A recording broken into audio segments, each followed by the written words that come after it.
Graça e paz, irmãos, graça e paz, irmãs. Chegamos então a mais um Pequenos Textos, Grandes Verdades. E hoje, pensando no que eu poderia gravar para vocês, eu me lembrei dessa história que tem uma frase que, para mim, resume muito da nossa fé diária, que se encontra lá em Marcos 9. Antes da gente ler alguns versículos, eu acho que é importante a gente se lembrar do contexto desse texto. Marcos 9, de 1 até o versículo 13, nós temos a história da transfiguração. Então, nós vemos Jesus, conversando com Elias, com Moisés, nós vemos os 3 discípulos escolhidos, ou seja, nós temos uma experiência espiritual mística e do topo da montanha. Quando Jesus desce do topo da montanha, ele se encontra com uma balbúrdia, uma bagunça que foi criada, infelizmente, pelos discípulos. E ali a gente descobre que tem um pai desesperado que levou o seu filho até os discípulos para que eles expulsassem o demônio, mas os discípulos não conseguiram fazer isso. E esse pai, então, explica para Jesus. Então, a gente tem ali nesse texto 2 experiências distintas, mas que fazem parte da nossa vida e da nossa espiritualidade. A gente tem uma experiência de transcendência, a gente tem uma experiência ali de pico de monte, mas a gente tem uma experiência de pé no chão, a gente tem uma experiência de onde as coisas não dão certo. E aí a gente vai ver, então, nos versículos, a partir do versículo 21, Marcos 9, 21, diz o seguinte: Jesus perguntou ao pai do menino: há quanto tempo isso acontece com ele? Falando da questão dele estar endemoniado. Desde que ele era pequeno, respondeu o pai. Muitas vezes o espírito lança no fogo ou na água e tenta matá-lo. Tenha misericórdia de nós e ajude-nos se puder. Se puder, perguntou Jesus, tudo é possível para o que crer.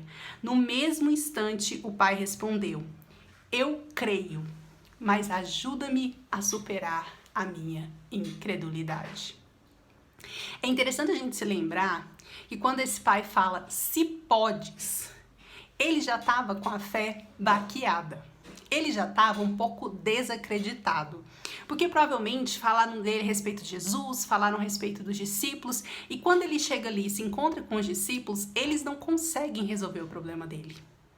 Então aquele pai já começa aquele baque e fala para Jesus: se podes, ajuda-nos.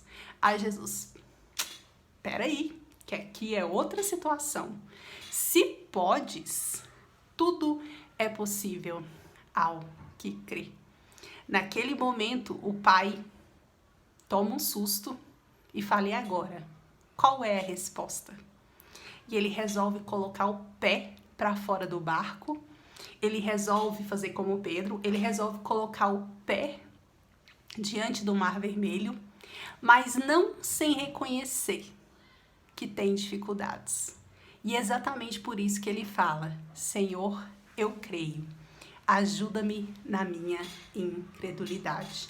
Eu quero ler para vocês um parágrafo que N.T. Wright escreve a respeito desse texto específico, que fala o seguinte: e quando nos vemos diante das crises, sabemos como orar com a fé que temos, qualquer que seja. Eu creio, ajude-me em minha incredulidade. Quando nos descobrimos nesse ponto, a única coisa a ser feita é colocar primeiro o pé na escada, pedir ajuda e iniciar a escalada. Nós temos vivido dias difíceis, temos vivido momentos de crise, e muitos de nós se sentem como aquele pai.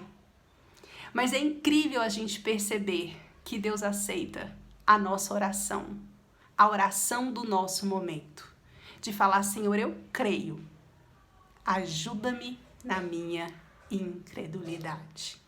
Que nós possamos, nos momentos de crise, ao invés de nos afastarmos do Senhor, que nós possamos, nos momentos de crise, ao invés de nos apegarmos à nossa pequena fé, que nós possamos nos lembrar que haja o que houver, quando nós nos achegamos ao Senhor, reconhecendo a nossa pequenez e a nossa necessidade, como diz aqui o versículo, tudo é possível para cada um de nós. Que você não se esqueça disso e que essa seja a minha e a sua oração em tempos de crise.